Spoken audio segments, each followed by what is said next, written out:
हर फैसला तेरा मुझे मंजूर है, सामने तेरे तेरा बंदा बहुत मजबूर है। भारतीय हिंदी सिनेमा ने हमारी नई पीढ़ी को हमेशा बहुत मुतासिर किया। वजह साफ है कि हिंदी सिनेमा ने हमेशा समाज को एक नई दिशा देने का काम किया। धार्मिक मुद्दे हो, जात पात का जहर हो, अमीरी गरीबी का फर्क हो, इसको मिटाने में हमेशा हमारी फिल्मों ने बहुत अहम योगदान दिया है। जब जब जरूरत पड़ी है, इंडस्ट्री के स्क्रिप्ट राइटर्स हों या संगीतकार हो या लिरिसिस्ट रहे हों या गायक रहे हों, उन्होंने ऐसा जज्बा जगाया है कि लोगों के अंदर, एक समाज के अंदर एक बड़ा परिवर्तन पैदा कर दिया है। ये बात हम उन दिनों की कर रहे हैं जब कमर्शियल सिनेमा इतना हावी नहीं हुआ था और रुपहले पर्दे के जरिए लोगों की जिंदगी बदलने का काम किया जा रहा था। हम आपको बताते हैं कि हिंदी सिनेमा के 10 ऐसे लोकप्रिय भजन उनको कंपोज किया था नौशाद साहब ने, शकील बदायूं ने उनको लिखा था और अपनी खूबसूरत आवाज़ दी थी मोहम्मद रफ़ी साहब ने। सबसे पहले हम आपको सुनाते हैं इन तीनों की जुगलबंदी का एक बेहतरीन नमूना। आज मन तरपत हरिदर शरण को आज।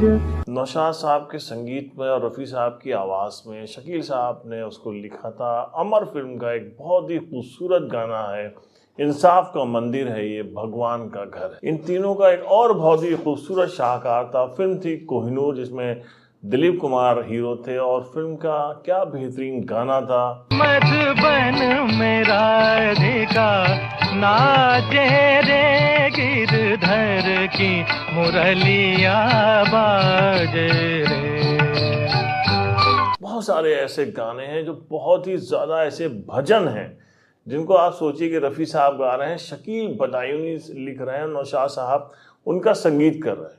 यही नहीं, नौशाद साहब जो है संगीत दे रहे हैं और लता जी गा रही हैं। मतलब आप सोचिए, जो लता मंगेशकर ने गाया है, शकील बदायूनी साहब ने लिखा है। फिल्म मुग़ल आज़म का गीत।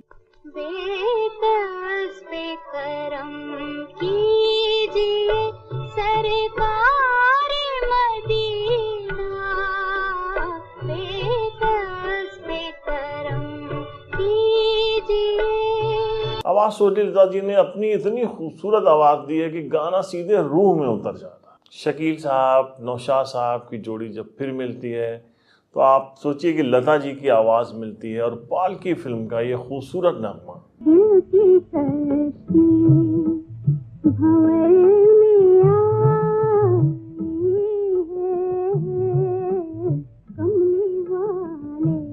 लता जी गाती हैं कि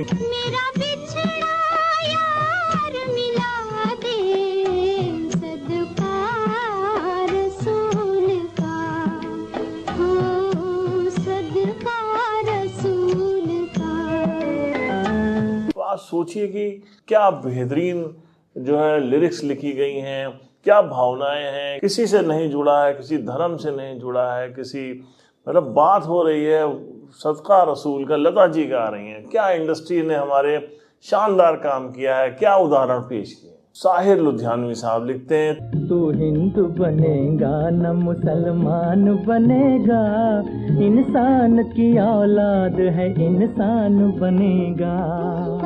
जब बात देशभक्ति की आती है तो ऐसे बहुत सारे उदाहरण देखने को मिलते हैं। राजा मेहंदी अली खां का लिखा हुआ गीत है, गुलाम हैदर साहब का संगीत है और क्या बढ़िया देशभक्ति में डूबा पिरोया हुआ ये गीत। वतन की राह में वतन के नौजवान शहीद हो, पुकारते हैं ये जमीन आसमां शहीद हो। हमारा इससे थोड़ा आगे बढ़िए, लक्ष्मीकांत प्यारेलाल का संगीत आनंद बख्शी साहब लिखते हैं, अमिताभ बच्चन एक्ट करते हैं और फिल्म कुली का ये गाना।